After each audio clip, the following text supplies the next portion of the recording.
Sumur Zam-Zam adalah sumur ajaib yang airnya tidak pernah habis meskipun disedot dan diminum oleh jutaan jamaah haji dan umroh setiap tahunnya. Sumur ini menjadi bukti atas kekuasaan dan kebesaran Allah Subhanahu wa Ta'ala. Sumur Zam-Zam ini terletak di dalam Masjidil Haram Makkah, Arab Saudi, yang letaknya sekitar 20 meter di sebelah timur Ka'bah. Kata Zam-Zam sendiri berasal dari bahasa Arab yang berarti banyak atau melimpah ruah. Istilah ini didasarkan pada perkataan malaikat Jibril ketika mata air Zam-Zam muncul dan melimpah ruah. Sejarah asal-usul sumur Zam-Zam sendiri tidak lepas dari kisah Siti Hajar dan putranya Nabi Ismail. Dahulu, Nabi Ibrahim alaihissalam meninggalkan Siti Hajar dan anaknya Ismail di gurun gersang tanpa sumber mata air. Tempat itu panas dan tak berpenghuni satu orang pun. Siti Hajar dan anaknya lantas ditempatkan berdekatan dengan pohon besar. Nabi Ibrahim hanya meninggali mereka berdua ransel berisi kurma dan geriba air.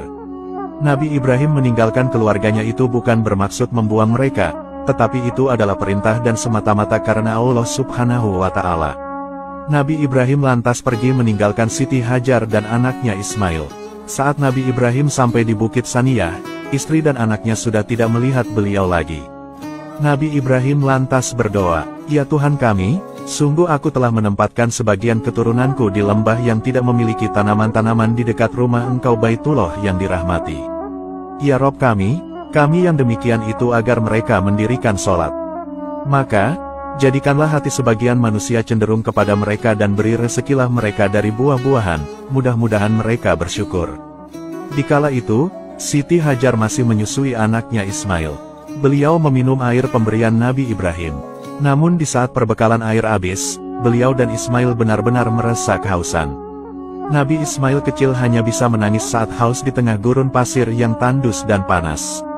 Siti Hajar selaku ibu tentu tidak tega melihat anaknya kehausan. Kebingungan lantas menyelimuti Siti Hajar. Kondisi mereka di tengah gurun tanpa berpenghuni, dan ketika mau mencari pertolongan tidak ada satu orang pun yang bisa dimintai tolong. Kondisi ini benar-benar ujian besar bagi Siti Hajar dan anaknya Ismail. Siti Hajar lalu berusaha mencari pertolongan. Terlihat sebuah bukit terdekat yang kini bernama Bukit Sofa. Beliau lantas menaiki puncak bukit untuk melihat apakah ada seseorang. Namun, ternyata tak ada seorang pun. Beliau lantas turun lagi ke lembah. Beliau melipat pakaiannya sampai sebatas lengan, lalu berlarian kecil seperti orang yang keletihan. Setelah melalui lembah, beliau lantas menuju dan menaiki puncak Gunung Marwa. Namun lagi-lagi beliau tidak melihat satu orang pun. Beliau melakukan hal itu sebanyak 7 kali. Nah, peristiwa inilah yang kemudian menjadi bagian ritual ibadah haji dan umroh yaitu sa'i di antara Bukit Sofa dan Marwa. Saat berada di Bukit Marwa, Siti Hajar mendengar ada suara sesuatu. Dalam hatinya ia berkata, "Diamlah." Beberapa waktu kemudian, beliau juga mendengar suara yang sama. Siti Hajar lalu berkata, "Kami mendengar suaramu, jika kamu bisa menolong, tolonglah kami." Tiba-tiba, ada seorang malaikat bertempat di mana mata air Zam-Zam berada. Malaikat itu lantas menghentakkan tumit atau sayapnya sampai semburan air memancar dari tanah. Siti Hajar lantas mengumpulkan air itu menggunakan tangannya dan memasukkan air ke dalam geriba. Air itu benar-benar memancar dengan derasnya. Mata air itulah yang kita kenal sekarang dengan nama mata air Zam-Zam. Air di dalamnya memancar dengan deras setelah dicinduk Siti Hajar.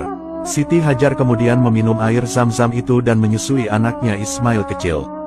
Malaikat lalu berkata kepada Siti Hajar, "Janganlah takut terlantar karena di sini akan berdiri rumah Allah yang akan dibangun bocah ini, yaitu Nabi Ismail dan ayahnya Nabi Ibrahim. Allah tidak akan menelantarkan keluarganya." Dahulu, awalnya posisi Ka'bah berada di dataran tinggi seperti bukit, kemudian gegara banjir bandang besar yang dulu pernah terjadi, akhirnya mengikis bagian kanan kirinya. Dengan barokah adanya air Zam-Zam itu, Siti Hajar dan putranya bisa bertahan hidup di tengah gurun tandus. Suatu hari ada sekawanan orang-orang suku Arab Jurhum yang melintasi jalan Kada. Mereka lantas melihat ada burung terbang berputar-putar di langit. Mereka lantas berkata, "Sungguh, burung itu berputar mengelilingi air, tapi setahu kita di lembah ini tidak ada air." Kemudian, mereka mengutus perwakilan untuk melakukan survei. Akhirnya, seorang utusan menemukan adanya sumber mata air. Mereka lalu kembali untuk menyampaikan kabar ini. Mereka semua lantas berjalan menuju sumber air itu. Setelah sampai di sumber air, mereka mendapati ada seorang wanita yang tak lain adalah Siti Hajar. Mereka lantas berkata, "Apakah engkau mengizinkan kami untuk singgah di tempatmu?" Siti Hajar menjawab, "Ya, tapi kalian tidak memiliki hak atas air ini." "Baik," kata mereka. Siti Hajar nampak senang karena beliau akhirnya ada temannya. Dari sinilah orang-orang mulai banyak yang menetap dan tinggal di sana. Mereka semua hidup hingga beranak pinak. Tahun demi tahun akhirnya populasi kawasan itu meningkat hingga menjadi ramai. Kawasan itulah yang kemudian kita kenal dengan nama Makkatul Mukarramah, sebuah kawasan yang dulu gersang, panas, tandus, kini telah berubah menjadi kota suci yang ramai dan barokah. Di saat Nabi Ismail kecil mulai tumbuh remaja, beliau lantas belajar bahasa Arab dari orang-orang di sana. Kekaguman penduduk Makkah kala itu tertuju kepada Nabi Ismail. Setelah beranjak dewasa, mereka lantas menikahkan Nabi Ismail dengan seorang wanita di kalangan mereka. Doa Nabi Ibrahim benar-benar Allah kabulkan, istri dan anaknya akhirnya bisa hidup tercukupi kebutuhannya. Inilah bukti kebesaran dan pertolongan dari Allah Subhanahu wa Ta'ala. Daerah yang dulu gersang, kini telah Allah rubah dengan keberkahan dan kemakmuran.